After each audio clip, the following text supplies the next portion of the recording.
Құрғақшылыққа бейімделген орайлық Азияда, әсіресе Қазақстан һәм Өзбекстан құмында кең тарқалған сексеуіл бүгін аймақта экологиялық тұрақтылықты тәмелеу, құм көшуіне қарсы, сонымен бірге ауаға шаң тозаң көтерілуінің алдын алуда да айрықша ахметке ие болмақта.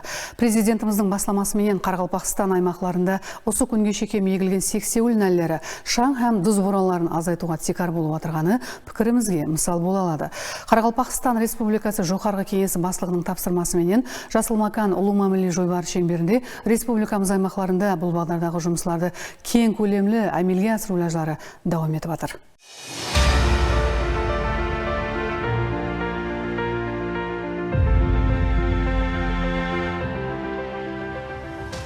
Арал теңізінің құруақ бетінде хауаға дұз һәм құм көтерілуінің алдын алу мақсатында президентіміздің басламасымен жасыл майдаларды жаратуға үлкен етібар қаратылды.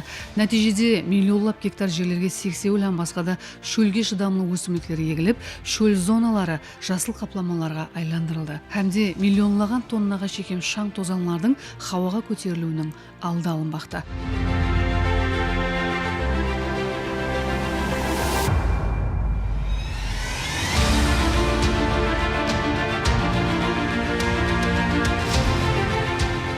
Бұл тәжірибе бүгін республикамыздың басқа да аймақтарында жасыл қапламалар пайда болуына тикар болмақта.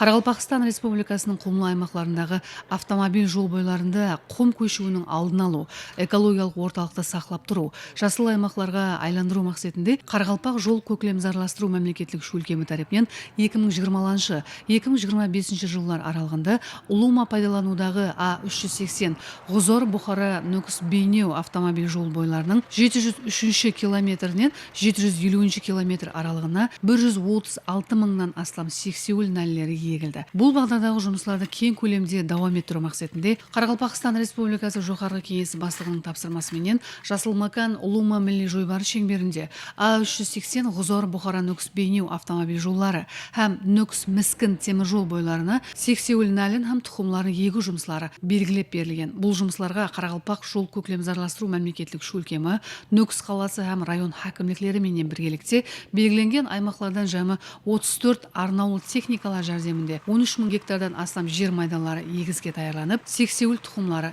егілмекте. Міне Қыпшақ дәулет орман қожалық ішчі қадамлары менен біргелікте биыл реже бойынша 200 гектар ихота орманзатлар барпа қылыш, шамалдан әсірәш, хамая орманзатлар барпа қылыш режемізде белгіленген. Күнгече һәммәсін толығымен егіп болынды. Ondan taşqarı yol şeritinde arıqlar alınıp həmməsine bugünkü gündə köçetdən səksəvəl köçetləri ekiş davam ettirilməkdə. Bu havanı əsrəşkə, qumdan kötərişkə, eroziyadan saqlaşqa orman xo'jalik xadimlaridan öz hissəsini qoşub gelməkdə. Çəp tamanına ekib turub sadırıq gündə. Oң tamanına quyoshdan, ertəgə susuzluqdan qurub qalaşı mümkün. Çəp tamanına saqlanış maqsadında egilib turibdi. Сексеуіл тұқымларын егу жұмыслары мото-дельта-план механизмі жәрдемінде де егілмекте. Бұл үшін жамы 5 тоннадан астам сексеуіл тұқымы даярланып, агротехникалық жұмыслар әмелге асырылды.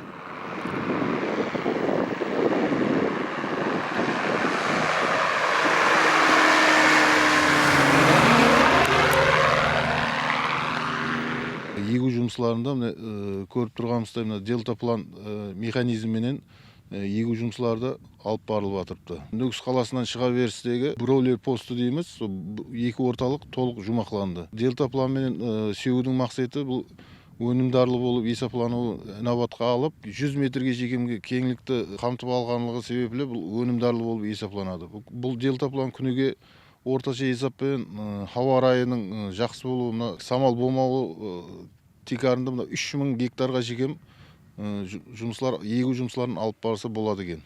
Сүкенеме жәрдемінде 1 гектарға 400 грамм тұқым шашуға ерісіп жатырыпты. Бір ұшқамызда 50 килограммға шекем алып ұшады. Қазір күнде 3000 гектар жерді егіп болынды. Абзаллығы бұл техника бара алмаған жерлерге һәм алыстар аралықтарға, ойлы байланыстылықтарға барлығына тұқым шашылып егуге ерісеміз. Қарақалпақстанда сексеуілдің ақ, қара һәм зайсан сияқты түрлері ұшырасады. Бір дана сексеуіл 4 тоннаға шекем шаңды өзінде ұстап қалу имканиятына ие. Сондай-ақ оның әхметлі тарепі терең тамыр жаюы. Ұзын тамырлары арқылы жер асты суларын тауып, 1,5 метрден 12 метр тереңлікке шекем өсіп рауажланады. Сол себеплі ол құмды бекем ұстап тұрады һәм оның көшуінің алдын алады. Дөз тарқалуының алдын алуға жәрдем береді. О аймақлар құмлық аймақлар. Оған су апару, су имканияты жоқ. Сексеуілдің әлі өзінің табиғи жауын-шашын, қарлар менен азықланады, солмен суғарылады. Табиғи болғаннан кейін, шөлге шыдамлы болғаннан кейін, сол сексеуілдің әлі таңлап алынған. Бүгінгі күнде сексеуіл тұқымдарын жинау, һәм егіске даярлау мақсатында район әкімдіктері тарапынан сексеуіл тұқымдарын теру жұмыстары алып барылды. 1 гектарға 400 граммнан белгіленген болса, қазіргі күнде сол өздеріміздің белгілеп алған 13 мыңнан астам гектарға тұқымдарымыз жетерлі. Өнімдер пұш емес толық тұқымды таярлау үшін алып келінген сексеуіл тұқымдары бірнеше басқышта тазалау жұмыстары алып барылады. Жыл дауымында егілген сексеуіл тұқымдары бүгінгі күнде көгершеңдік 60-70% болып тұрыпты. 2 жылда 3 жыл асып кетсе, сол тасталған егілген тұқымдары көгеріп шықпақта. Плантация есебінде егілген тұқымдан егілген жерлерімізде әзір көгершеңдік жақсы. Бізге мәлім, соңғы уақытлары автомагистраль оңланып, халықаралық стандартларға жауап беретұғын дәрежеде халыққа қызмет көрсетуіне әтібар қаратылып атыр.